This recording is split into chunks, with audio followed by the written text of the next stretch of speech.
So yan, mapagpalang araw po sa ating lahat mga ka-business naming minamahal. Muli po, tao sa puso kaming nagpapasalamat sa inyong walang sawang suporta. At syempre sa inyong pagmamahal, sa mga pagpipray niyo po para sa kapakanan ng buong ka-business family. Ayun, salamat po ng napakarami. Saan panig man kayo ng mundo naroroon, ay sana manatili sa atin yung pag-ibig, pagmamahal, pag-iingat ng ating Panginoon Diyos sa araw-araw, sa ating mga paghahanap buhay, o kung nag-aaral man, ano po, yun. So, eto nga po mga ka-business naming minamahal, maaaring nabasa nyo na, nakita nyo na sa ating thumbnail. Dumating po rito kanina yung asawa ni Renji, also known as Power Ranger. Shocking yun sa amin, di namin inaasahan at wow, grabe. At ang tapang, in a sense na ang tapang niya na maghayag ng kanyang damdamin sa pamamagitan dito sa ating YouTube channel na mailabas sa social media, no? At naintindihan ko po kung bakit, kasi nga unang nagpahayag ay si Renji Si Renji ang nagsabi doon sa vlog natin yung totoong sitwasyon niya. At wow, kay Ma'am LB, maraming salamat po. At sa iyong pagtitiwala, maraming salamat po. So yun na mga ka-business, panoorin po natin yung pag-uusap namin. Yung Ma'am LB, yung LB po na binabanggit ko rito ay hindi niya po ito totoong pangalan. At hindi pa siya handa na sabihin kung ano talaga yung kanyang totoong pangalan. Ipinagpapauna ko na po sa inyo. At panoorin natin mga ka-business yung pag-uusap namin kasama si Mrs. Ka-business at kung ano yung kanyang naging damdamin doon sa mga naging pahayag ni Renji doon sa nauna natin mga vlog. Ano po? At salamat nga po pala ng napakarami sa lahat ng mga bumati yon sa birthday ni Mrs. Ka-business, sa lahat ng mga napasaya, tumawa, at ganun din naman sa mga umiyak mga ka-business. So yun, ito lang po kami, ito lang kami. At thank you. Sino ba naman kami para mahalin nyo po? At salamat sa pagmamahal. Ayun na, panoorin na po natin.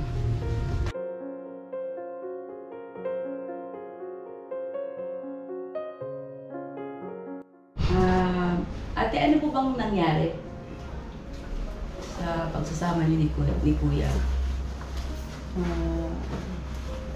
Ganito po kasi yun, sis. Nandito po ako ngayon para magsalita na rin po. Kasi po, napanood ko po yung video niya the last time kay Ka-business official po, na nagsalita siya na meron po pala siyang babae noon pa. Ma'am, excuse po ma'am, ito ibinidyo ko po at para meron tayong files. Okay lang po ba, ma'am? At kung papayag kayo, pwedeng i-upload sa YouTube, pwede rin hindi. Nasa inyo po yun, ano? At gusto ko munang tanungin kayo po ba kung mapayag na ma-vlog o ma-upload sa YouTube yung itong magiging pag-uusap po natin? Siguro oras na po para magsalita na. Bali siya yung yung first wife. Tama po? Opo. Yes, so. Ayun na mga ka-business naming minamahal, si Ma'am po ay siya yung asawa ni Kuya Reggie, yung ating binabansagan na Power Ranger, ano? At yun nga, doon sa mga bagong mga viewers natin, si Power Ranger o si Renji ay siya po yung nagpunta rito na isang OFW at humihingi nga po ng tulong sa atin dahil nga gusto niyang makapag-abroad ulit at naubusan nga daw po siya ng panggastos at wala na siyang matutuluyan. Kaya nagdesisyon po ako na siya ay tulungan at dito muna patirahin sa bahay. At kapag meron siyang mga pangangailangang pinansyal patungkol po ron sa kanyang pag-a-apply para makapag-abroad ulit, ay sa abot ng aming makakaya, tutulong po kami. Ngayon sa ilang mga araw po na nagstay rito si Power Ranger o Reggie, nung pinakahuling vlog po natin, nagulat kami dahil meron nga po siyang pinagtapat at pati si Mrs. Ka-Business ay talagang nakapag-reaction doon. Nailabas yung kanyang damdamin bilang isang babae dahil nga po nabanggit ni Reggie na meron siyang pangalawang asawa o naging asawa. So ngayon andito po si ma'am at may gusto siyang sabihin at siyempre patungkol ito doon sa napanood nyo, ano? Oh. Pwede po ba namin malaman, ma'am, yung pangalan o kahit na ano po bang pwede namin itawag sa inyo kahit iki po kung hindi pa kayo handa na sabihin yung inyong pangalan? LV po. Si Ate LV. Ano yun, yun ang bansag, tawag lang namin sa iyo, pero hindi yun ang tunay mong pangalan. Okay. So yun na, Ate LV. Yan lang kasi medyo nagkagulatan po mga ka-business, hindi namin ito inaasahan at siyempre bilang tao, tanggapin natin ng maayos, nagpunta rito sa bahay. Ma'am, paano po ninyo nalaman dito? Sa vlog niyo lang po. Nag-subscribe po ako. Nakakapanood ng YouTube. At isang araw, nakita ko sa feed, lumabas ko yung video. At nagulat po ako. Nakita ko asawa ko. Nag-isip ako asawa ko ba ito? Pero siya nga po. Siya po si Renji, the Power Ranger lang po, na tinatawag nito. So, narinig ko lahat ng side niya. Ang dami niyang sinasabi. Ang sarap sa pakiramdam bilang babae na babalikan niya yung totoong asawa niya. Pero sa kabilang banda, parang bakit ang dami niyang sinasabi? Parang nakukulangan po ako sa action. Na sana po totohanin niya. Pero sa totoo lang po, may galit pa rin po sa puso ko hanggang ngayon. Kasi nagawa niya po kami na po ay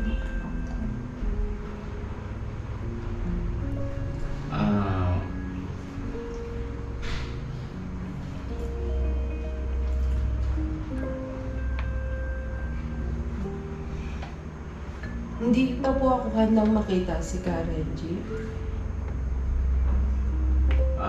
Ma'am, may tanong lang ako.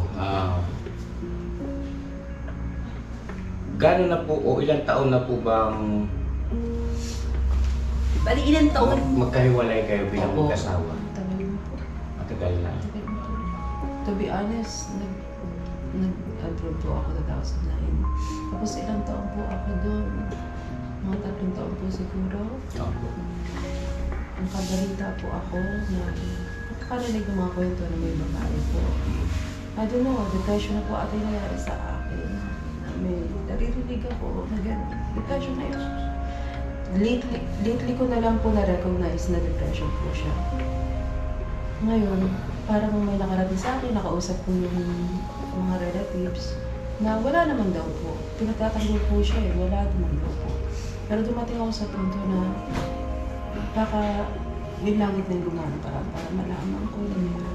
Ibig sabihin po nung nasa abroad kayo, meron na siya dito sa Pilipinas. Hindi ko po check yun. Pero may naririnig na kayo na meron Naririnig siyang- na parte ng depression sa totoo lang. Yes, ma'am. Ma'am, pasensya na po kayo ha. Nasa inyo kung gusto niyo sagutin o hindi, ano. Gusto ko lang po sana itanong, kailan niyo nalaman?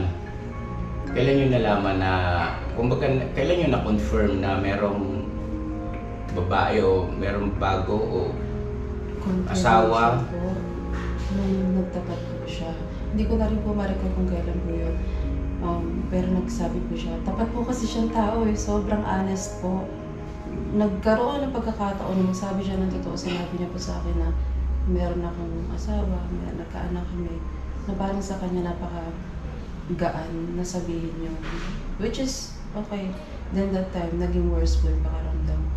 Doon pa nga lang po sa rumors, nagkaroon na ako ng Yes, of problema course. eh. Lalo pa, nung na-confirm na po. Pero awa ng Diyos, hindi naman po ako talagang bumagsak. Ibig pong sabihin, nagsasama na kayo, meron siyang naging... Wala naman. Hindi, O yung nag-abroad na po siya, gano'n. Ako po yung nauna. Kayo po yung naunang nag-abroad. Opo, tapos sumunod. Yung nag-abroad na po siya, tsaka siya nagkaroon ng another girl, gano'n. Siguro po, during the session, opo. Kasi to be honest, nung nasa abroad po ako, wala po kaming comms, napakadalang po. Kasi yung naging company ko po before, hindi po kami pinapalabas. It's not a house. Ano po siya, it's a wedding hall na sobrang higpit po talaga ng amo namin. Puro kami Pilipina doon. No mobile. Alam niyo po yung gano'n. Kaya kahit yung paglabas namin, hindi po talaga pwede. Sobrang higpit po.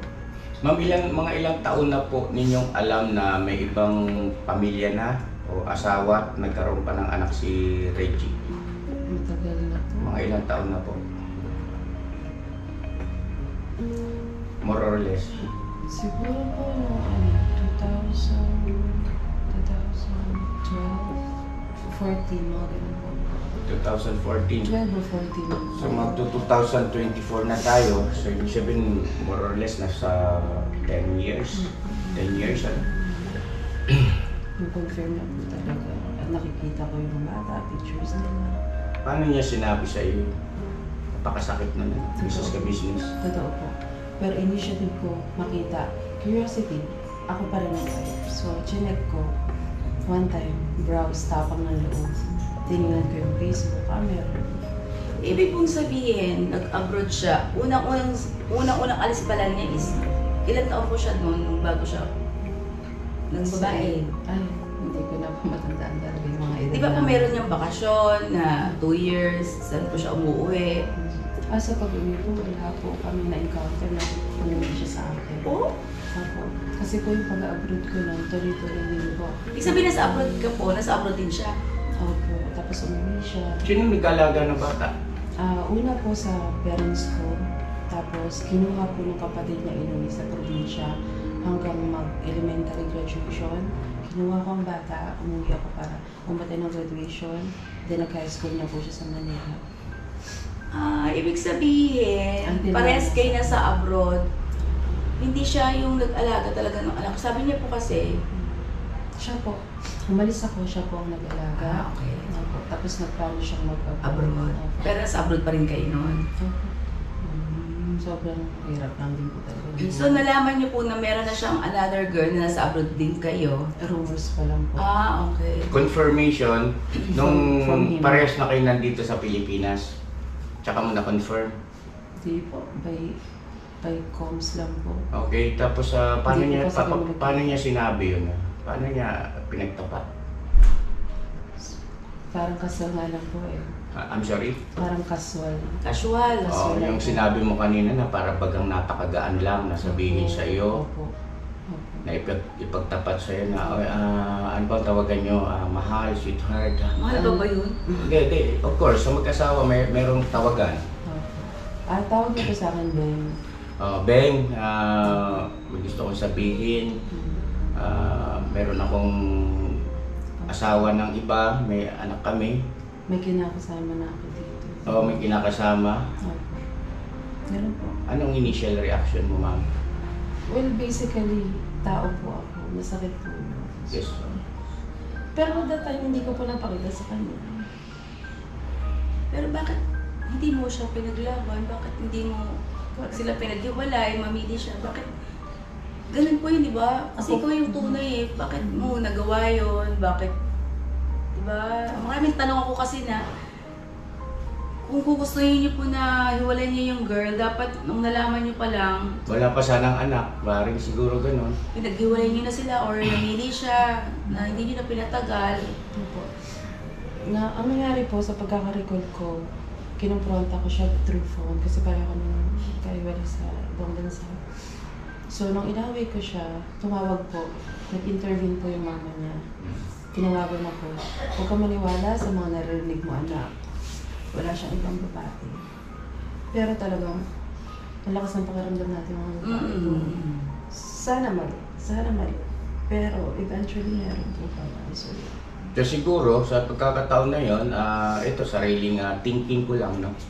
Na maring ganun ang ginawa ng magulang dahil sa umaasa, hoping maayos o huwag nang lumala. So mabalik tayo rin sa tanong ni Mrs. Ka-Business Ma'am, anong naging dahilan bakit hindi mo raw ipinaglaban at may karapatan ka naman at marami pa sanang pwedeng magawa na hindi na sana humantong na nagkaroon pa ng anak or nagpakasal pa. siguro po nakita ko po yung point na kasi mahirap lang po kami. What you mean mahirap, ma'am? Mahirap lang po sa buhay. Parang inuna ko na lang po magtrabaho. Doon po ako sa trabaho kesa pag-aksaya ng oras yung mga bagay na hindi na sa akin kasi parang hirap mamilit. Parang kung ayaw mo na sa akin, sige pagpasa Diyos mo na lang, gano'n. Pero malungkot talaga, may galit, pero parang wala naman akong magagawa. Sige kung ako kasi yung parang tao hindi na mag-aabot kung ayaw mo sa akin. Sabagay. Ma'am, tanong ko po, yung naging ganyang inyong pananaw sa bagay na yun, sa ngayon, kasi noon yun, di ba, yun ang iyong naging isipan na huwag nang pag-aksaya ng panahon at huwag nang ipilit kung ayaw na sa iyo at mag-focus na lang sa hanap buhay. Noon yun. Ngayon, gusto ko sana itanong, sa palagay mo ba tama ka ron? Mali nga. Mali ano? Hindi po. Bakit mali po, ma'am? Kasi sana po prioritize ko po yung family ko na binigay ng Diyos. Para pinaglaban ko po pa. Kaya, para wala rin po ako ngayon dito na hindi natin pinagdidiscussion to. Ang tanong po, mahal niyo po ba yung mga asawa niyo? Mahal ko po siya. Mahal ko po siya. Hindi naman po mawawala. Pero nasasaktan lang din po ako. Bakit nangyari to? Pasensya na kayo, ma'am, ha? At tawag na ito. Anyway, parang may tanong ako deserve ko ba ito o pagsubok? Okay. Dahil positive akong tao, sige pagsubok to. Kailangan malagpasan. Kung talagang may binigay ang Diyos para sa aming dalawa, darating yun, naniniwala ako doon. Yun, hintayin ko na lang yun. Pero kung wala na talaga, wala. Sinabit ko na actually sa Diyos, yung sarili ko. Nung dumating ako sa punto na hopeless na talaga para sa amin. Yun, sabi ko, sabit ko na yung sarili ko sa Diyos. Bahala na po kayo sa amin.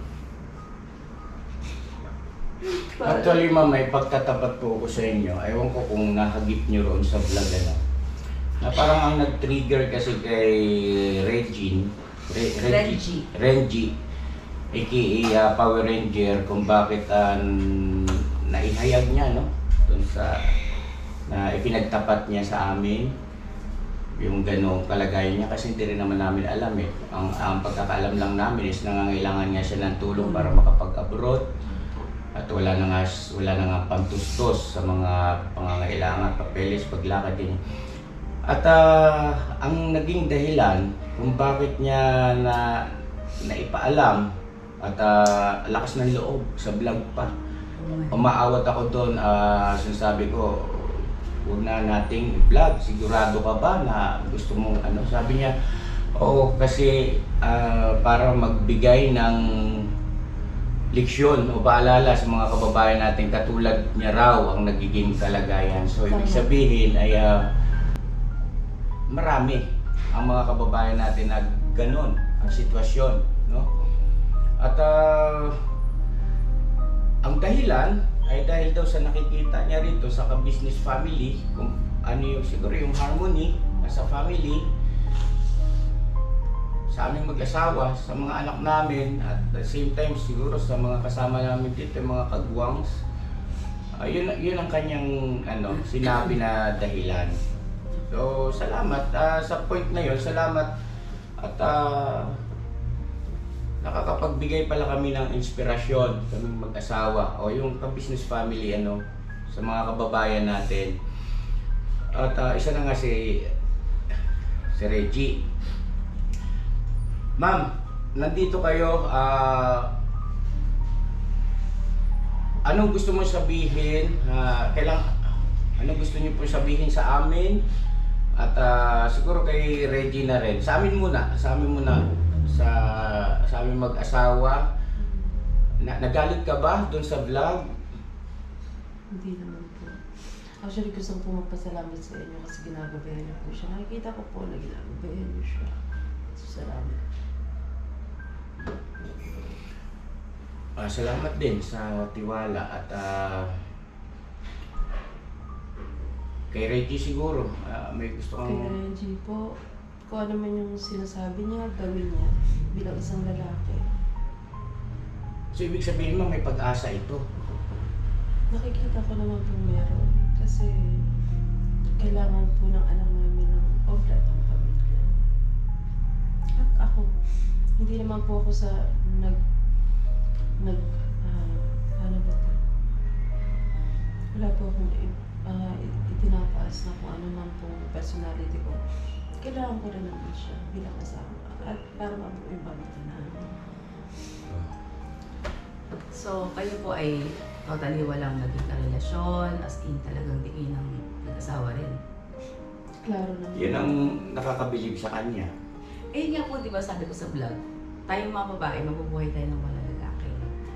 Kaya lang yung mga lalaki hindi nabubuhay. Kaya lahat ko pala. Pero hindi lahat. Hindi ko lahat, hindi ko po nila lahat. Pero sabi ko nga po, it's not about me anymore. It's my son. Opo, yun kasi ang It's our family. yun din ang iniisip ko kasi ang unang-una talagang maapektuhan yung mga bata po kasi ang hirap diba po ipaliwanag din sa mga anak natin na bakit ginawa ng tatay mo yun, bakit diba po? Tsaka ako po yung personality na mahilig din magturo sa iba. Paano ako matuturo kung yung sample ko hindi maganda? Yes. Anyway, yung tanong ko nga sana kanina na yung gusto mo sabihin kay Reggie, Yun po. kailangan ipatawag ko siguro. Sino bang nandyan? Pwede siguro tawagin si kausapin mo? Magharap kayo ngayon? Hindi ko pa po siya kaya harapin.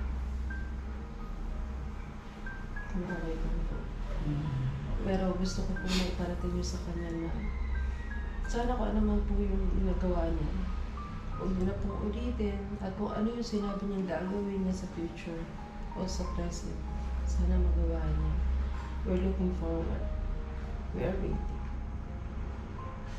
Grabe. Ibang klase. Ito mga ka-business, kinikilabutan ako eh. Kumbaga, hindi sukat akalain ng business ka-business na yung ganung simpleng mga pag-vlog ay eto galing mismo kay ma'am, may maayos at mabubuong pamilya rito kung sakali.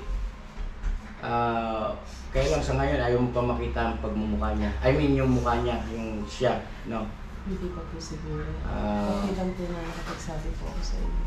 Sa personality niyo po ma'am, nakikita namin napakamahinahon ni ma'am. At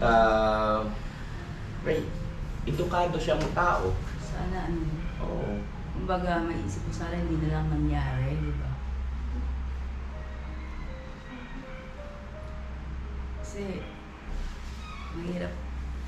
Bilang kasi sa isang babae, maisip ko sana hindi na lang nangyari kasi parang nagkaroon ng ibang yung lambat, di ba? Pasoy siguro, sino ba nandyan? Pasoy ng tubig, sino ba nandyan? Makisayaw pa ng tubig para kay ma'am.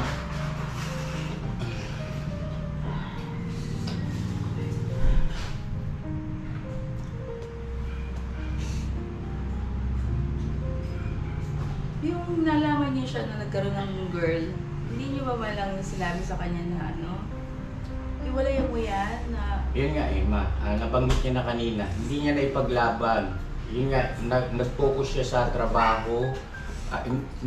Kay Ma'am, nag-focus siya sa trabaho at ayaw nang mag-waste ng time sa mga bagay na yon, nabanggit niya na kanina. At so klaro dito, mga ka-business naming minamahal, swerte mo, Reggie. At siguro ang kailangan na lang ay yung sa pangalawa. Abangan natin mga ka-business kung ano ang magiging reaction, response nung pangalawa. Kasi sisikapin nating malaman 'yun dahil napakahalaga nun. Dahil kung halimbawang hindi pumayag, ay malaking problema. At sa dahilang although na pagdating sa karapatan medyo wala siyang habol kung tutuusin, maliban siguro sa responsibilidad ni Renji dun sa kanilang naging anak. Pero yung sa aspetong usaping legal ng mag-asawa, nagpakasal kasi sa abroad eh. At alam ko, batay sa aking pagkakaalam, hindi binibigyan ng in-honor dito sa Pilipinas. I'm sorry, correct me if I'm wrong mga ka-business, na pagdating sa usaping legal, pag halimbawa mayroong nagreklamo, hindi ino-honor yung kasal doon sa yung sa mga kababayan nating nag-convert ng Muslim din kasi kaya nag-convert yan kasi para maging sila makapagsama kasi bawal doon eh, no? So ayun, sana kasi hoping din kami na maging maayos yung pamilya nito ni Renji. Siguro po, sinubok lang po kami ng sa itaas. Pero naniniwala po ako na sana yung mga viewers huwag din magalit sa kanila. Alam ko mabuting tao na sa video. Yes, huwag tayong mag-judge. Kasi, para hindi tayo judge. At, lahat tayo nagkakamali. Walang perfecto. At hindi porket nagkakamali, dapat itolerate ang mga pagkakamali. Kanya lang, kahit sa gusto mo, magkakamali ka. Diba? At walang tao na gusto niya na siya nagkakamali. Ang ganda na lang, ituwid na lang yung pagkakamali. Kaya lang minsan, ang katotohanan, mga ka-business naming minamahal, hindi mo marirealize na mali ka o mali ang iyong ginagawa sa pagkakataon na yun na ginagawa mo pa, akala mo tama. Diba? Sabi nga, nasa huli ang pagsisisi. Ang point ko lang po is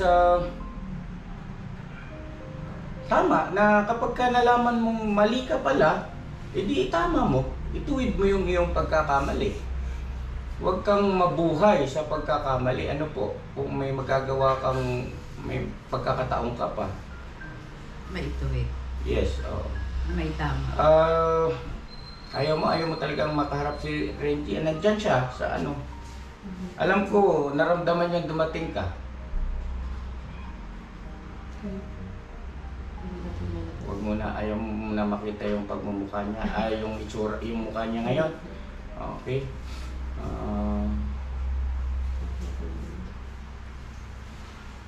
Sige po ma'am, may gusto kayong sabihin sa kay Renji.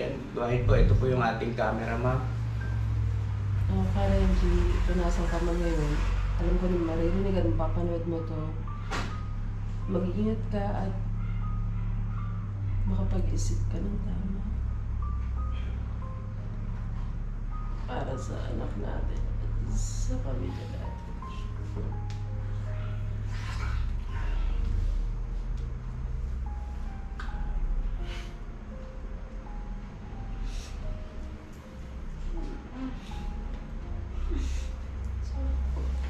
Alam ko mahirap talaga yan.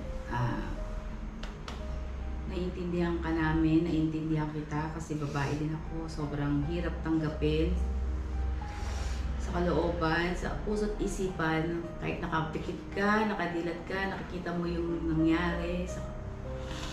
Siguro, ito na rin yung tamang panahon na maging maayos kayong dalawa. Niloob na rin siguro ng Panginoon Diyos na Mapunta siya rito matagpuan. Yun nga. sa ka-business family. Kaya pala Kuya Renji, nung in-interview ka namin, tinanong ko sa'yo kung ilan yung asawa. Kaya pala, O parang yung sa iba yung, una, opo, pinigilan kita ron eh. iba yung pakiramdam ko. Opo. Pinigilan ko si Totoo Mrs. ba? Ka-business doon kasi Hindi ko parang talaga- offended kasi yung the way na tanong niya. Although alam ko nagbibiro siya na may halong katotohanan, parang gano'n, no? Parang dinaan niya sa gano'n, sa pabiro. At tama, naramdaman ko rin yun, Mrs. Ka-business, na parang may gusto siya sabihin. Opo. Kasi nagulat ako bakit malayo ang agwat ng age ng... Mga anak. Oo. Tama. Pero at least, believe ako sa kanya po mga ka-business dahil ano man naging pagkakamali ni Kuya Renji, ay handa siyang tanggapin uli yung kanyang asawa. Wala pa siguro tayo sa point Sana. ngayon. Wala pa tayo doon. At ano pa ito? Pero kailangan patunayan mo muna Kuya. Oo. Hindi ganun kadali. Dadaan sa butas ng karayom nito si Renji. Ganun ba, ma'am? O ano bang ano? Opo. Gawin niya kung ano sinabi niya. This time, patunayan niya kung kaya niya gawin. Yes. At saka ano po, At karapatan nyo na mag-demand sa pagkakataon na to kay Renji. Kung talagang totoo na pagbabagong buhay, ayusin yung mga sinabi niya rin sa vlog. Ano? Opo. Naintindihan po namin kayo. At pag-pray po namin, hoping kami na maging maayos yung inyong relasyon. At wow, mga ka-business, ang ka-business official, may mabubuong pamilya sa pamamagitan ng simpleng pagbablog natin. Hoping na... Hoping tayo. So yan po, kung may gusto kayong i-advise kay LV, yun ang gusto niya, itawag natin siya ngayon at malalaman din natin kung ano yung kanyang totoong pangalan siguro, kung pagbibigyan tayo ni Ma'am pagdating ng araw. At sa ngayon, si Ma'am LB. Ma'am LB, thank you so much. May gusto pa kayong sabihin bago natin tapusin itong ano. Yun lang ang isinadya nyo rito. Ano ba? Gusto ko lang po, be honest ma'am. Nagpunta kayo rito para talagang sadyain na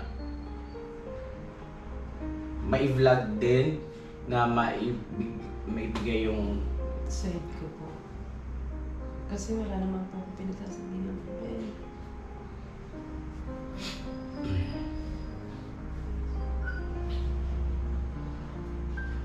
Kaso nakita ko po siya sa video.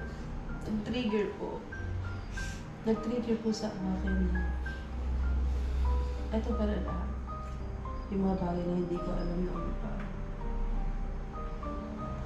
Baka this time ako naman narinig niya. Pero kung nasan ka makarenji ngayon, hindi man ako handa makita ka. Gusto ko malaman mo na sige lang, laban lang, tuloy lang ang buhay.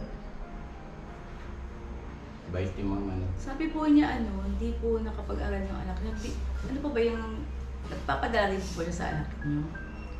Opo, nagpapadala naman po siya. Hindi nga lang po regular. Pero mula po nung naging malabo kami, hindi na po ako umasa.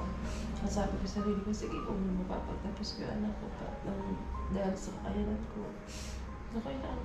Hindi ako magdidemand. Kung kaya niyang magbigay, kung magbigay ka sa akin. Ganun po. Kasi aware naman po ako, though hindi ko alam yung lahat. Aware ako po ano si Bush, na may trabaho siya, wala. Pero not all the info hindi ko po talaga alam.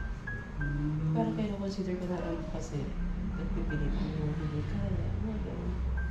Para kaya mahirap.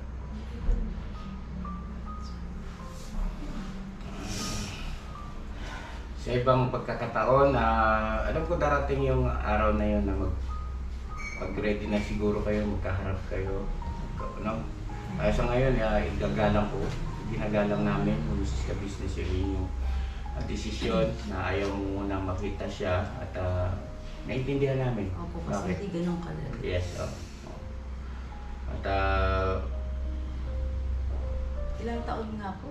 Nagkahiwalay na kahiwalay pa kayo? 10. 10 taon. At Tagal mo, 10 years. hanga si Ma. Bilib po ako sa inyo sa totoo lang. Tapang mo. Ito sa social media. Tapang mo, Ma. At salamat ha sa pagtitiwala. Bibihira yung ganito. Yung isang YouTube channel, pagtitiwalaan ng mga kababayan natin na yung istorya nila. Ano to? Totoong buhay ito eh. Hindi naman ito yung pelikula, hindi po. Totoong buhay po ito mga ka-business, totoong pangyayari ng istorya ng mga kababayan natin. Opo. Salamat ma'am sa pagtitiwala sa ka-business official at makakaasa kayo na habang nandito si Reggie sa ka-business family ay lalo naming siguro makikita niya naman na observe niya araw-araw na nangyayari dito sa bahay. Unti-unti ma-adapt niya yon at ang bilis nga di ba?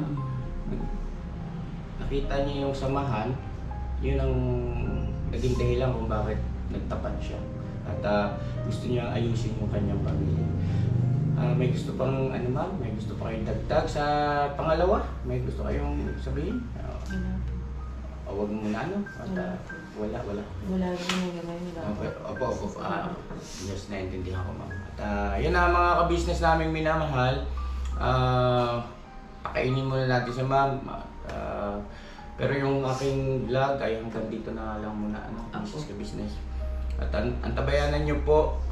At kakusapin ko si Renji. Papaalam ko ito, syempre, bago pa ma-upload yung video na yan. Kakausapin ko na po si Renji at kung ano man yung magiging resulta doon sa kanyang pangalawa, kailangan din nating makausap yon, Mrs. Ka-Business. Sana mapagbigyan tayo. O kung hindi man, kung ano yung kanyang mensahe. Mahalaga yon. So, para maiparating natin sa ating mga kababayan. Ma'am, thank you so much. Thank you. God bless sa ating lahat mga ka-business at bira lang. Bira. Thank you po. At ma'am, kain muna kayo. Mrs. Ka-Business, pasuyo na lang. Ano ba ang niyo? Coffee, juice, tinapay.